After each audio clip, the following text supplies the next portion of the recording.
I'm not sure how smart giving out personal information is after something I thought could only happen in movies actually happened, but I'm scared about what this all could mean, and I want people to hear and know about this if something happens to me. I assure you, I am not on medication, suffer from no mental illnesses, and have no trauma of any kind and anything else you might think of. I'm a completely average person living a completely average life. Well, I was, I guess, up until now. My name is Marielle. I'm from a small town in Georgia where everyone knows each other, and I work as a 911 operator. My family lives in a rural town out of state, and I haven't spoken to them about this yet out of fear that whatever's going on might somehow affect them too if I get them involved. Yesterday I began my night shift the same way I do every evening. Most of the time I get low-priority calls and a few times pranks, and since I've been doing this for a few years now, I've grown quite good at discerning what's an actually concerning call. The shift was rather tame, up until I got what I thought was a prank call. 911, what's your emergency? I spoke into the phone after returning my cup of coffee back on the desk and readjusting myself. Someone's outside my house. They've been looking around my yard and windows for the past 2 minutes. It was a woman on the other end, her voice familiar ever since the first few words, but I couldn't quite place it yet. She spoke very fast. It was obvious how nervous she was about this. No surprise there. I would be too. I thought it was some friend, but I don't know this person, and they look off. Okay, Mum. Nudging my chair closer to the desk as I begin typing on the computer, I asked the lady another question in the meantime. Can you give me your address and tell me if you can see if this person is armed? Yeah, I'm the yellow house at address. The woman continued, but I admit I didn't listen. She had just given my house address. I stopped my fingers in the middle of writing and sighed, thinking this must be one of my friends. We're a small bunch and very mischievous towards each other, sort of out of character for our age, I must admit, but I've said numerous times how serious prank-calling 911 can be for people. Who is this? You know how badly this can end for you, right? I reached for my coffee cup, rolling my eyes, and held my hand ready to hang up the call, but she continued. What? I don't get it. I'm serious. Please don't hang up, she retorted in a tone that caught me off guard, and then again, after a second, she returned to the previous, somewhat panicked attitude. I'm sorry, but this isn't a joke. Please, I'm afraid of what this person might do. Okay, ma'am. I put the cup back on the desk and was ready to prolong this call to enough of an extent to make this woman face the consequences for holding the line. What bad luck for her, I thought, to get the operator living at the exact house she decided would be her target. What's your name and which room are you in right now? I'm Marielle. I'm looking out my bedroom window right now. They're still there. My blood started to boil. How senseless this person must be. It was obviously a friend. I raised my voice this time, warning them again about how badly they will regret their actions if they prank call again, and just as I was about to hang up, Marielle started to beg me frantically not to. For whatever reason, something inside me was telling me to listen. I decided to give her one more chance, and then I would send the police over to arrest this prank caller, and at the very least give her a slap on the wrist. Okay, Marielle, describe the bedroom to me. What? You heard me? What color are the curtains? Is there any furniture? Lamps? Tell me what you can see.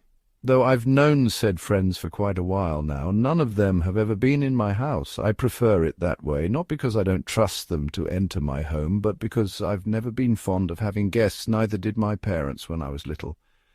It's something they had that has transferred over to me. There's no way this person would... Purple curtains, double bed with a greyish cover with white lines, a wardrobe and a small bedside table with a night lamp on it. She went on for a few seconds while I listened, completely dumbfounded. She was describing exactly how my bedroom looked. Her next words snapped me out of the confusion. Miss, why are you asking me this? There's someone outside my house. I couldn't answer her immediately. This was just so surreal, nothing like anything I'd experienced so far in this job.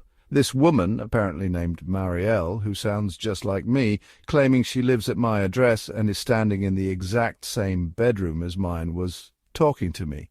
Marielle. How did any of this make sense?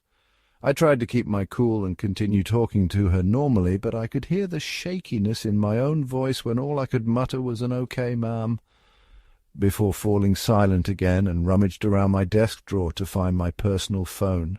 My ex-husband had installed security cameras facing the front, back and sides of our house at different angles after some people started talking about the same car driving around their homes multiple times during the day and night, but nothing ever came out of it. It didn't hurt to have the extra security measure, but I never thought I'd actually have to use it. I opened the app while this Marielle kept repeating hello, but I was too preoccupied to answer.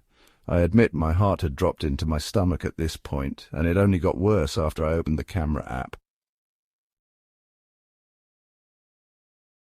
My bedroom window looked out of one of the sides of my house, and right beyond the wooden fence was someone pacing left and right while looking up at the house. I finally snapped back. Okay, Marielle, okay.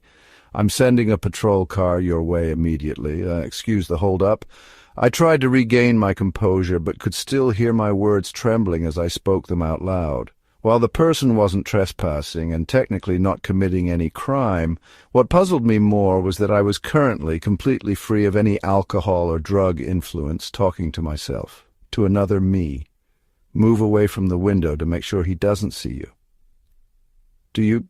I paused for a moment, taking in how ridiculous the whole situation was again, and finished my question, listening intently for the answer that was about to come from the other Marielle, not sure what I was expecting to hear. Do you have a weapon in your house you could use in case his intentions become malevolent? I mean, the only thing I can think of right now are the knives in the kitchen, and there's an old pistol, but it's in the basement, and the door to it is outside. Am I going to have to defend myself? She sounded stressed out as she asked, but I was more shocked to hear the same exact words I'd have said in response to this question. I have a pistol, and it's in the basement, the door to which is outside. Still unable to comprehend all of this, I told Marielle, or me, I guess, to check again and see where the person is, and reassured her that the patrol car is only a few minutes away from the house. Only now did I finally look around, thinking that I must be dreaming, and caught the gaze of a fellow co-worker who had his eyebrow raised. He must have been listening into my conversation and seen me acting off, but I tried to smile to the best of my ability and nod, quickly returning my focus to my screen before I could see his reaction. "Marielle, do you see them still?" I inquired, but got no response for another few moments. She then stumbled on her words, and I could hear the door creaking open, just as my bedroom door did, and her footsteps rapidly moving from room to room, presumably looking out other windows. No, he's not out there now. I don't know where he is. Oh, God, did I miss him? Is he coming towards my house? She sounded like she was on the verge of a panic attack. I did my best trying to calm her down while searching for the person myself, switching between different cameras, and when I found him I saw him in the backyard with an arm raised in the middle of the air. Moments later a rock flew towards my kitchen window, and though the cameras have no audio to them, Marielle's shriek was perfectly timed in sync with the impact. Holy shit! Holy shit, he just broke one of my windows!" she yelled frantically and began raving inaudibly into the phone. Marielle, get to your attic, quickly. The police will be at your place soon. You use anything you find up there to block the way in," I yelled back, raising my voice loud enough to overshadow hers and to probably scare my co-workers with the sudden decibel increase. Whatever was happening, it was real. There was someone outside my house who had just broken a window, and I was in there, afraid for my life. The advice I gave her was exactly what I would have done. The attic hatch is in the middle of the hallway leading from the living room to my bedroom, giving her enough time to get up there and block it afterwards, considering this person had to pass through the kitchen and then through the aforementioned parts of the house. By my calculations, Marielle had enough time to get there and use all the pent-up trash and whatever else she could find to hold the hatch shut for the little time left the police needed to arrive. I could hear Marielle slam the door behind her and run down the laminated hallway towards the hatch, and then I gasped audibly as she yelled into the speaker, and the phone dropped with a loud thud, her footsteps becoming more and more distant as another, heavier set made their way faster and faster through the hallway and closer to the phone. "Are you still there? The police are almost at your location," was all I could think to say, in my last effort to scare whoever this person was away. A few seconds of silence, and I expected to hear something, anything, some scary, cryptid remark, or at least breathing, but there was nothing. My last word into the receiver was an empty hello before the other end hung up.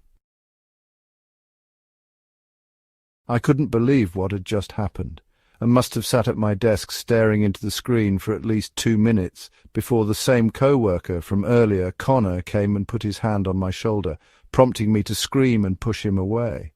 The entire office looked our way, and he put his hands up in the air. I apologized profusely, more times than I could count. Everyone turned back to their desks, and Connor lowered his hands. "Tough call?" he asked, and leaned on my desk, handing me a chocolate bar. "You seemed really on edge the entire time, and well, this just confirms it." I didn't even acknowledge the snack after I looked at it and just met his eyes again, not knowing what to say. I began with a few disconnected words before excusing myself and leaving the shift early. It's a little after 2:30 as I finish writing this. I booked myself a room into the most crowded hotel I could find, with the room closest to the stairs leading to the reception, shutting the blinds and locking the door twice. I'm afraid to go home, and I don't know who to talk to about this without sounding completely insane. I've heard nothing from the responding police officers yet, and I don't know what to do about this tomorrow. Anyone reading this, please believe me, and even if you don't, can you please offer me some advice? I just woke up. It's 4:16. 5 minutes ago, 2 calls from someone with no caller ID woke me up, but I didn't pick up. I'm afraid for my safety.